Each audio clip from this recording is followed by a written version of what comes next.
Kota Luth ramai dengan kehidupan. Pusat yang semarak dipenuhi dengan orang-orang yang sangat asyik dalam kesenangan yang penuh dosa.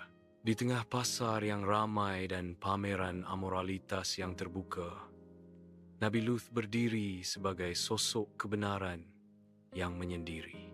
Dengan ketulusan hati, Nabi Luth memohon kepada kaumnya, "Wahai kaumku, janganlah kalian melakukan perbuatan keji ini.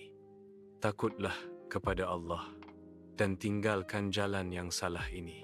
Permohonan tulusnya disambut dengan cemoohan saat kerumunan mengejek dan mencemooh. Hati mereka mengeras terhadap pesan sucinya. Suara tawa dan ejekan memenuhi udara ketika orang-orang Luth melanjutkan perilaku jahat mereka, mengabaikan peringatan Nabi Luth. Di rumah mereka yang sederhana, Nabi Luth dan keluarganya menundukkan kepala, bersatu dalam doa, memohon bimbingan dan keselamatan ilahi. Istrinya melirik diam-diam ke arah jendela. Wajahnya adalah kanvas kekhawatiran yang terukir, sarafnya tegang oleh kegelapan yang mendekat. Keheningan tiba-tiba hancur oleh serangkaian ketukan tegas, masing-masing pukulan palu terhadap kedamaian yang rapuh. Dua pria tampan berdiri di pintu, memperkenalkan diri sebagai tamu yang mencari tempat berteduh. Nabi Luth menyambut dengan ramah, wajahnya terbuka dan percaya, tidak menyadari sifat surgawi dari para tamunya.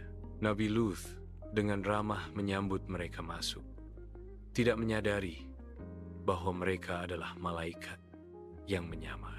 Saat fajar menyingsing, kota Luth tertidur lelap, tidak menyadari malapetaka yang akan datang. Dipandu oleh malaikat, Nabi Luth dan keluarganya diam-diam melarikan diri dari pinggiran kota. Bumi bergetar, tanah naik, dan kota Luth terbalik. Bangunan dan orang-orang terlempar ke langit. Hujan batu berapi turun, melenyapkan sisa-sisa peradaban yang pernah berkembang sebagai murka Allah yang melahap orang-orang jahat.